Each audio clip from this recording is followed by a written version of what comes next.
অসমত যিকেইটা 5টা খালী হৈছিলে তাত বাই ইলেকশ্যন হ'ব বুলি যোৱাকালি এটা নিউজত ওলাইছিল আৰু তাত চিফ ইলেকশ্যন কমিশ্যনাৰে প্ৰসংগক্ৰমে কৈছে যে আমি 5 ছেপ্টেম্বৰত অসমত বাই ইলেকশ্যন পাতিব পাৰোঁ।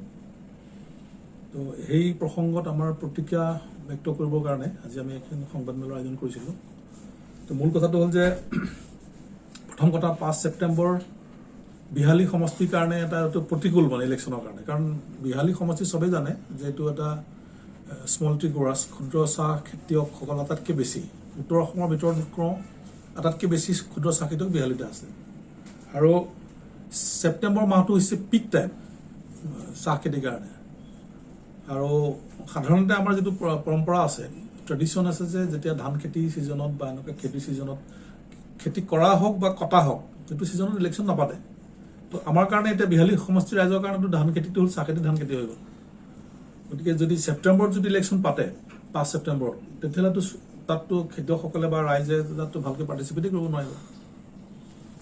আৰু এটা কথা হৈ গ'ল কি এইবাৰ আপোনালোকে গম পাইছে বৰষুণৰ সেইটো কাৰণে মানে মাৰ্চ এপ্ৰিল মে'লৈকে 3 মাহতো চাহ খেতিয়কৰ কোনো প্ৰডাকশ্যনেই নাই, পূৰাপূৰি লোকচানৰ মুখামুখি হ'ব লগা হৈছে।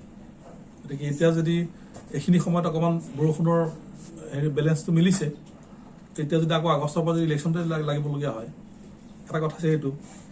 ছেকেণ্ডলি ছেপ্টেম্বৰ মাহটোতো আমাৰ অসমীয়াত কয় যে কলাখাৰ শুকুৱাই ৰ'দ দিয়ে, বহুত গৰম হয় হিট। আৰু এইবাৰ আপোনালোকে গম পাইছে যে এপ্ৰিলত যিটো ইলেকশ্যন পাতিলে, মানে আমাৰ ইয়াত এপ্ৰিলত হ'ল, পিছত বেলেগ জেগাত গৈ পেলাইতো মে' জুন পালেগে। তো বিহাৰত মানুহ মৰিছে, ইউপিত মানুহ মৰিছে, গভৰ্ণমেণ্ট অফিচাৰো মৰিছে ইলেকশ্যন কেম্পেইন কৰিবলৈ যায় কামত যাওঁতে। পাৰ্টিৰ ৱৰ্কাৰ্ছ মৰিছে, আমাৰ পাৰ্টিৰ 2জন ৱৰ্কাৰ্ছ শ্বহীদ হ'ব লগা হৈছে এই গৰমৰ কাৰণে। এইটো যদি তাৰপৰা ইলেকশ্যন কমিশ্যনে শিক্ষা ল'ব লাগে ন। তো অসমত যদি ছেপ্টেম্বৰ মাহ যিটো আমি কলাখাৰ শুকুৱাই ৰ'দ বুলি কয়, তো তাত ইলেকশ্যন পতাৰ কি দৰকাৰ আছে? কোনো দৰকাৰ নাই ইলেকশ্যন পাতিবৰ কাৰণে। আমি সেইকাৰণে ক'লোঁ যে অসমৰ কাৰণে এইটো প্ৰতিকূল হ'ব।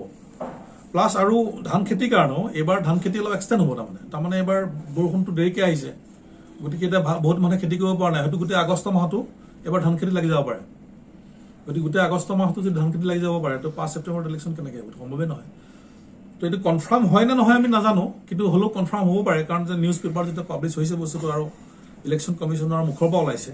গতিকে আমি এইকাৰণে আগতীয়াকৈ আজি আমি এখন ইমেইল কৰিছোঁ চিফ ইলেকশ্যন কমিশ্যনাৰলৈ যে ইলেকশ্যনটো ইয়াত 5 ছেপ্টেম্বৰত পাতিব নালাগে, আৰু এইটো পাতিব লাগে অক্টোবৰৰ লাষ্টত নহ'লে নৱেম্বৰৰ ফাৰ্ষ্টত পাতিব লাগে। আৰু আজি আমাৰ আগবেলা CPIML চেণ্ট্ৰেল অফিচৰ ফালৰ পৰাও ইলেকশ্যন কমিশ্যনক এখন মেমৰেণ্ডাম দিয়া হৈছে এই একেটা বিষয়ত দিয়া হৈছে।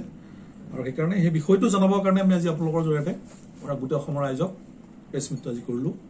মানে আমাৰ যোৱাবাৰৰ যিটো লোকসভাত যিটো ফৰ্মুলা বুলি কৈছিলোঁ, যোৱাবাৰটো লোকসভাৰ ফৰ্মুলাটো হৈছে এনেকুৱা যে যিসকল দলক লোকসভাত ছিট দিব পৰা নাই সেইসকলক বিধানসভা নিৰ্বাচনত সামৰিব লাগিব, এটা আছিলে এইটো। তথাপিতো আমিতো যোৱাবাৰ লোকসভাত আমি কেণ্ডিডেট দিয়া নাই।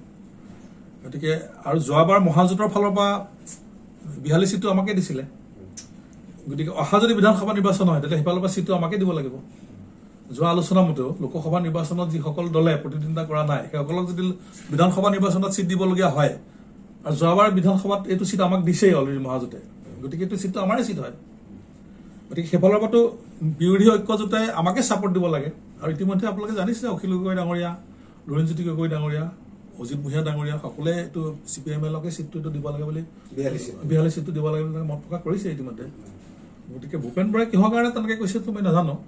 মাজতে এটা প্ৰেছ মিট দিলে, তাতে ক'লে স্বতন্ত্ৰভাৱে প্ৰকাশ কৰা কি ইলেকশ্যন খেলিম বুলি ক'লে, কিন্তু তাৰপিছত আকৌ ষ্টেটমেণ্টটো আকৌ সলনি হ'ল। তাৰপিছত ক'লে নহয় আমি CPIML লগত ডিছকাশ্যন কৰি আছোঁ এনেকৈ কৈছে। গতিকে কি কথাটো মই ইমান ধৰিব পৰা নাই, কিন্তু আমি অপজিশ্যন এইমাত্ৰ মই লুৰিণ গগৈৰ লগত কথা হ'ল আহি থাকোঁ তেতিয়া তেওঁ ক'লে যে মই ছেক্ৰেটাৰী হিচাপে এখন অপজিশ্যন পাৰ্টি মিটিং দিম এই বিষয় লৈ, এটা আমি আলোচনা কৰি ষ্টেল কৰাটো ভাল হ'ব।